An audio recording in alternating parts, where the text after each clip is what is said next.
Señal Villeta Dulce presenta Huellas. Porque cada persona, lugar, cada historia deja una huella en el tiempo. Una noche le cortaron el corazón a la caña y desde entonces se escuchan lamentos por los... Queridos televidentes, bienvenidos a un programa más de Huellas. Hoy van a perdonar la voz, pero también estoy muy feliz con el grupo de invitados que tengo y sobre todo con uno de los grandes maestros, director de cine y televisión, maestro en San Antonio de los Baños. Es un orgullo tenerlo y además porque lo conozco de hace muchos años. Es más, me inspiró en muchas cosas para llegar a estudiar y seguir en lo que estoy haciendo, y también a dos compañeros que están estudiando también cine y televisión. Estoy hablando del maestro Leopoldo Pinzón, de mis compañeros Jaime y Nicolás, y también de su bella compañera que también está compartiendo con nosotros, y vamos a hablar de lo que más nos gusta, que es cine. Bienvenidos. Bueno, maestro, qué rico tenerlo aquí en este programa que se llama Huellas. Y qué rico también saber que está aquí en Villeta, pero cuéntenos a todos los villetanos qué hace, qué está haciendo aquí en Villeta. Lo que me correspondería fundamentalmente a esta edad sería vagar, pero no estoy vagando del todo, por lo menos. Bueno, estoy haciendo algunas cosas, estoy preparando un guión para una película que tengo todavía la ilusión de hacer, a pesar de la edad. Estoy colaborando con el SENA también en algunos aspectos con muchachos que están estudiando cine y televisión, audiovisual, más exactamente como se llama en el SENA. He tenido la oportuna y feliz posibilidad de darles un par de charlas extensas, una sobre guión y otra sobre dirección. Y de alguna manera sigo colaborando con ellos en otros aspectos de su enseñanza. Básicamente eso es lo que hago. Yo también últimamente estoy dictando cursos libres de guión y dirección fundamentalmente. Y bueno, como todo cineasta, siempre soñando con el cine, viendo un poco de cine, criticando el cine naturalmente, no faltaba más. Y bueno, estoy aquí, durante años vivimos en Honda con Daisy, pero hemos decidido venirnos a Villeta por varias razones, entre otras cosas por la proximidad de Bogotá, porque nos favorece el clima, porque la carretera entre Villeta y Guadua se ha vuelto un verdadero infierno, y entonces todo eso, más una vieja conexión que tengo con Villeta. Ahora, cuando tú hablabas de que hace muchos años, nos vimos evidentemente cuando tú eras una muchacha y yo un tipo menos viejo de lo que soy, entonces tuvimos la oportunidad de conversar mucho alrededor de estas cosas, de la literatura, de la poesía, del cine, de esas cosas que nos interesan, porque como hablábamos hace un ratico, al fin y al cabo todo es una sola cosa, ya sea la literatura o el cine o la poesía o la pintura, son distintas maneras de hacer siempre lo mismo, ¿no? De hacer el arte, lo que alguien decía que al fin y al cabo todo terminaba siendo poesía. Exactamente. Cuando uno se encuentra con una persona que ha estado trabajando en la Escuela de Cine de San Antonio de los Baños, ese cambio de estar allá y estar, por ejemplo, en Villeta, ¿qué significa para usted, por ejemplo? Bueno, son como momentos de la vida, ¿verdad? La vida tiene tantas transiciones, tantos cambios a lo largo del tiempo, que desde luego la estadía en San Antonio fue, si se quiere, mágica, para acudir a los términos del realismo mágico. Sí, sí, yo pues había dado algunos talleres, algunas cosas privadas y algunas universidades en Colombia, cuando hace ya muchos años, en el año 88, un par de amigos míos, Lisandro Duque y Carlos Álvarez, que son los representantes de Colombia en la Fundación del Nuevo Cine Latinoamericano, que es la mamá de la escuela, me invitaron a dar un taller en la ICTV. Entonces, con un poco de atortole, acepté el reto, porque en ese momento el prestigio de la escuela era tan grande que asustaba un poco, ¿no? Pero bueno, di un taller de 3 meses de dirección y tuve una suerte muy grande, tuve la fortuna de que pues fui muy bien acogido por mis alumnos, incluso todavía tengo un récord particular y es que soy el primer profesor a quien los alumnos le dieron una fiesta de despedida. En aquella época la escuela era gratuita, después por circunstancias económicas ha tenido que cobrar, aunque cobra muy poco. Pero era gratuita y los alumnos eran personas con pocas capacidades económicas, sin embargo lograron conseguir la plata para comprarse 24 botellas de ron y darnos una gran pachanga. Eran 70 alumnos en ese momento, y entonces tuvimos una fiesta hasta la madrugada como despedida. Después de ese comienzo tan grato, pues fui invitado varias veces a dar de nuevo talleres de dirección, y así lo hice, hasta que finalmente pues tuve el honor y la suerte extraordinarios de ser nombrado director académico de la escuela. Y fui director académico durante 3 años. La escuela es un lugar extraordinario porque tiene varias particularidades. Por ejemplo, que todo el mundo vive allí. En la escuela viven los profesores, los alumnos y los trabajadores en un núcleo cerrado que tiene una ventaja extraordinaria. Cuando terminan las clases, entonces las cosas siguen, ¿no?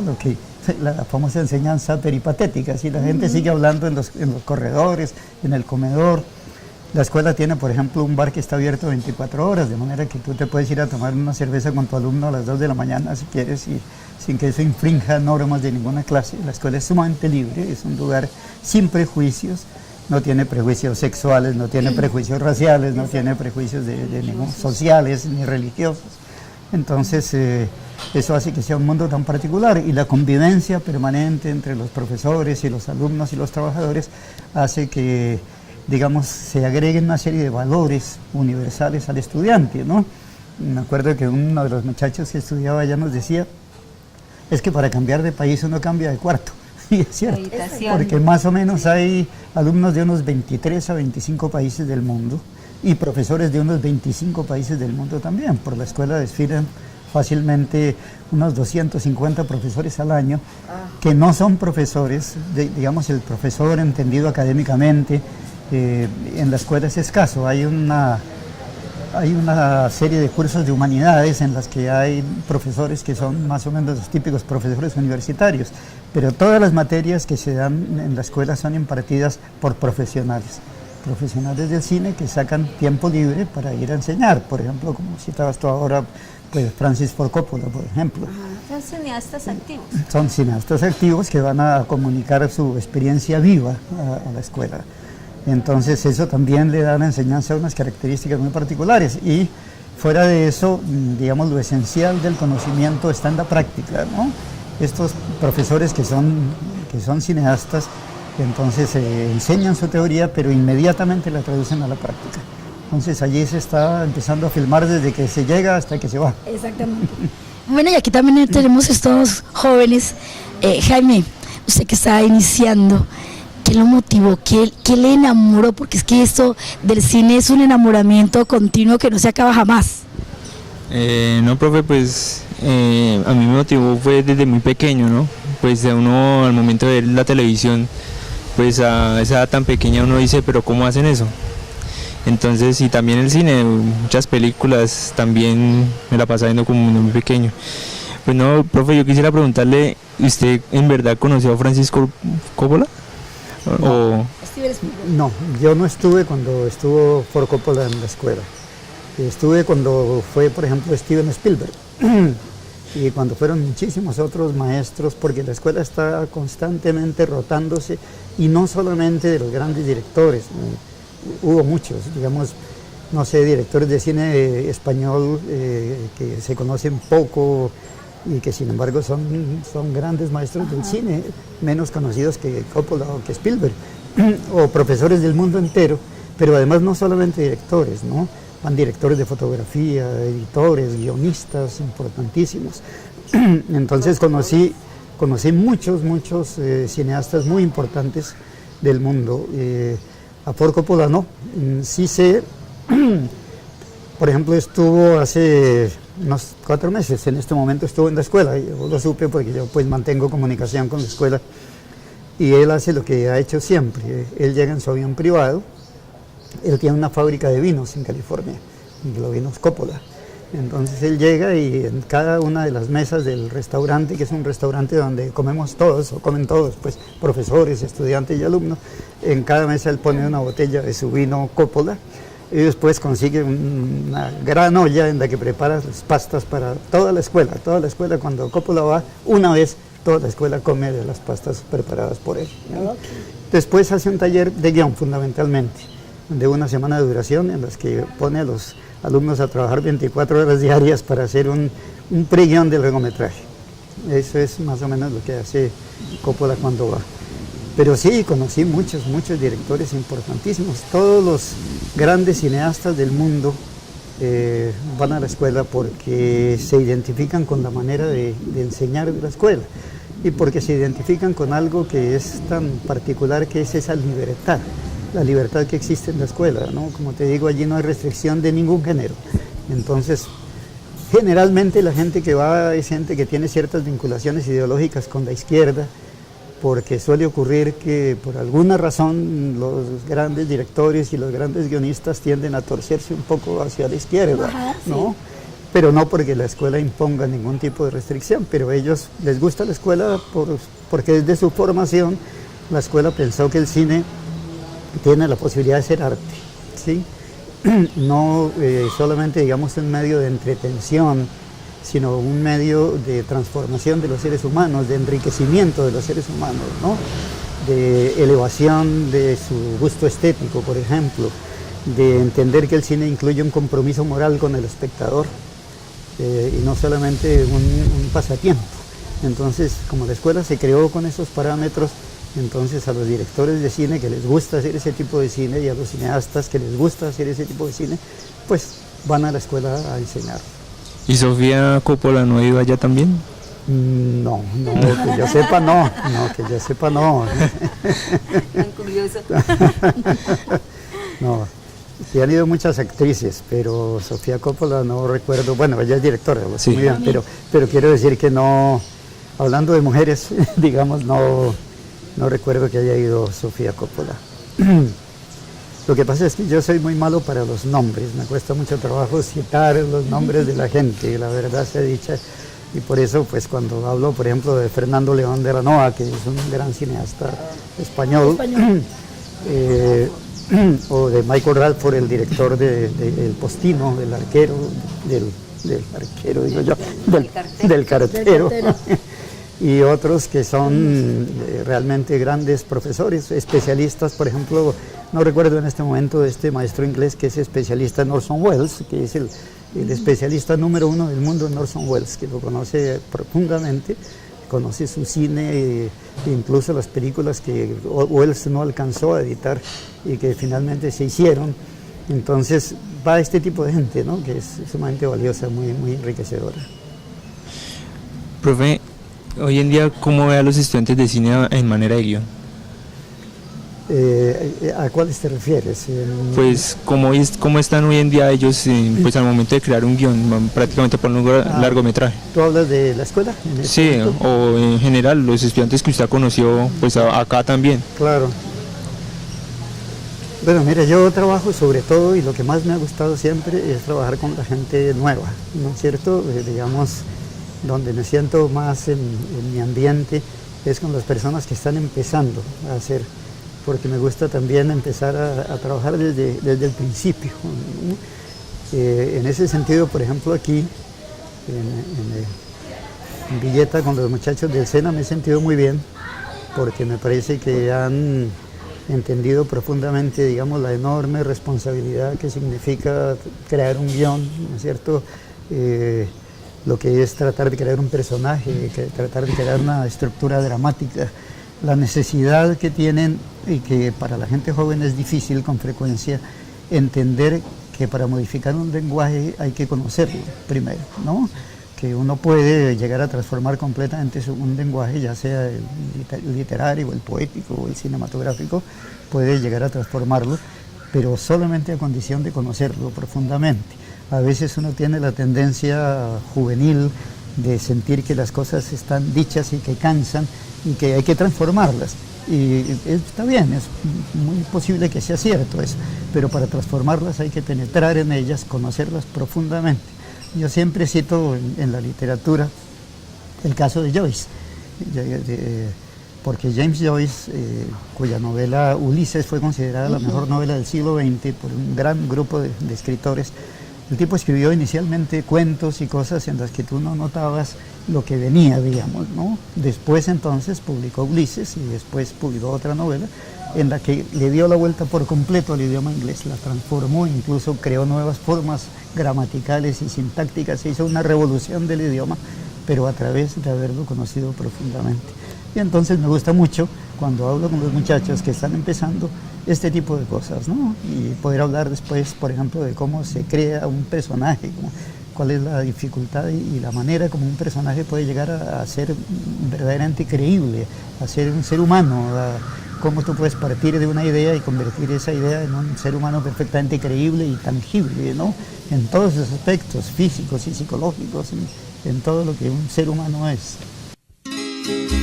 Bueno, y continuamos en este programa Huellas con el maestro Leopoldo Pinzón y con estos dos compañeros. Maestro, siguiendo hablando de pronto de lo que es el guión, vamos a hablar un poquitico de su obra Pizingaña. Cuando uno habla de Pizingaña, y ahora, por ejemplo, que han pasado tantos años y volvemos como a la esencia del guión, ¿ha cambiado mucho esas historias de antes a las historias de ahora? Yo creo que en el fondo las historias siempre han sido las mismas, ¿no? Sí, desde luego hay cierto cambio en la manera de contar las historias, ¿no? Precisamente hablando de estos comienzos de la penetración en lo que es la creación de un guión, siempre está la famosa diferencia que existe entre la historia y el relato, ¿verdad? Entre la historia, que es la totalidad de lo que se cuenta, pero no es todo lo que, es decir, abarca todo, la historia abarca un todo, pero lo que uno cuenta abarca solamente partes de la historia, las otras partes están ahí aunque no se cuente, entonces hay que distinguir entre la historia y el relato, ¿verdad?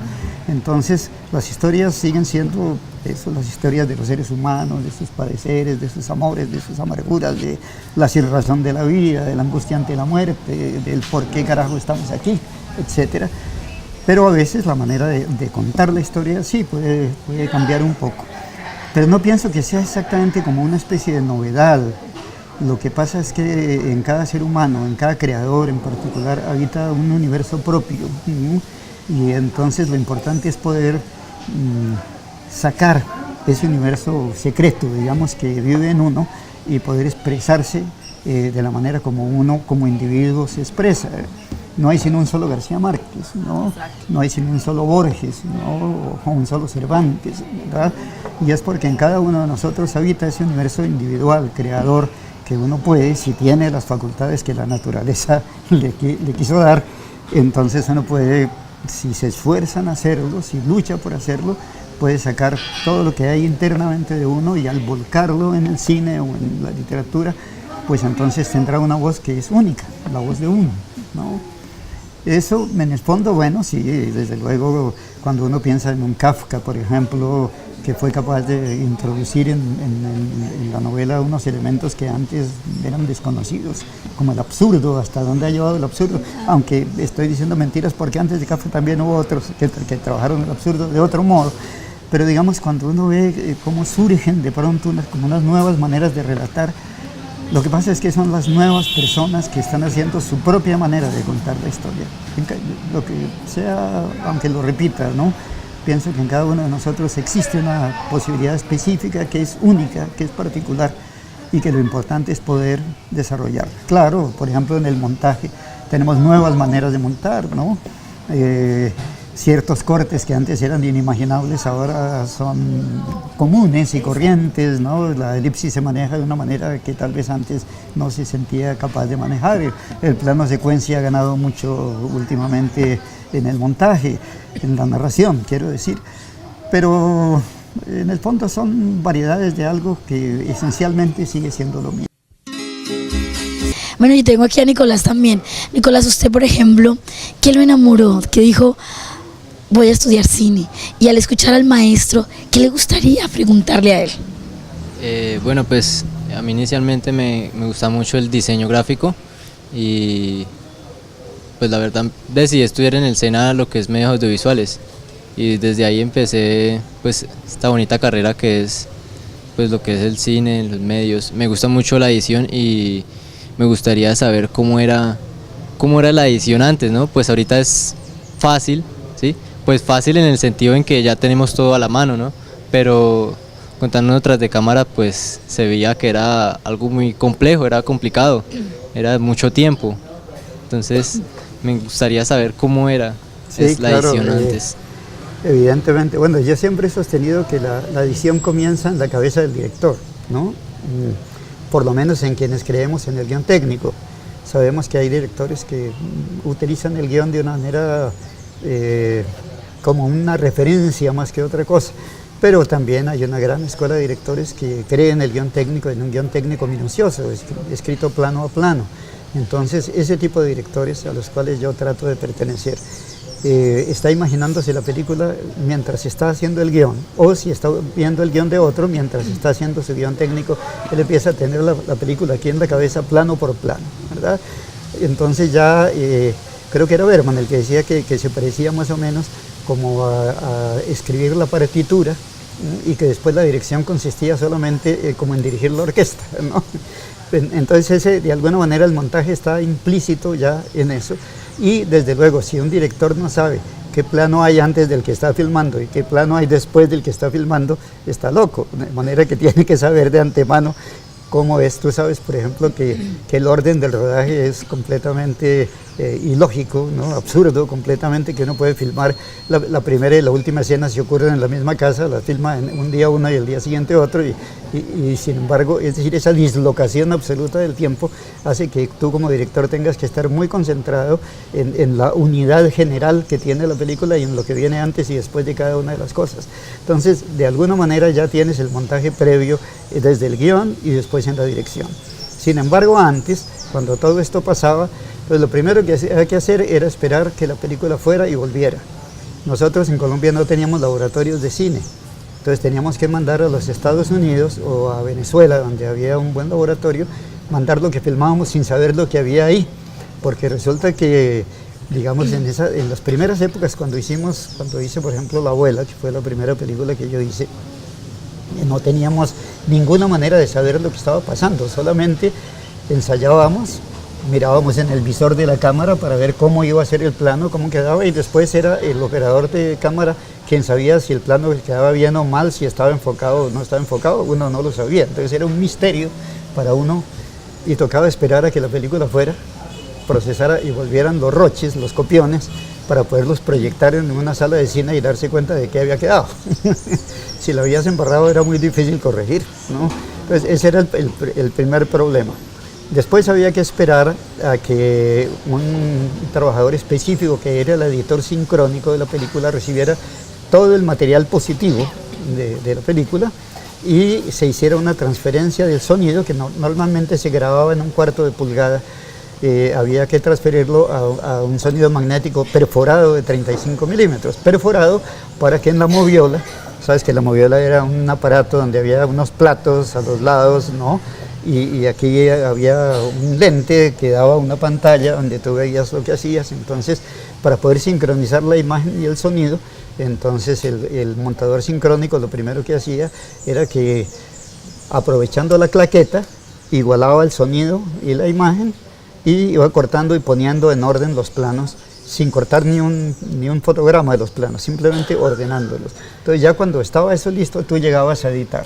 Normalmente, pues ya después de que hiciste la película, porque todavía había que esperar que llegaran los últimos copiones a ver si todo estaba bien, y ahí sí ya pasabas a la sala de montaje. A esas alturas ya el editor sincrónico te tenía montado ya gran parte de la película.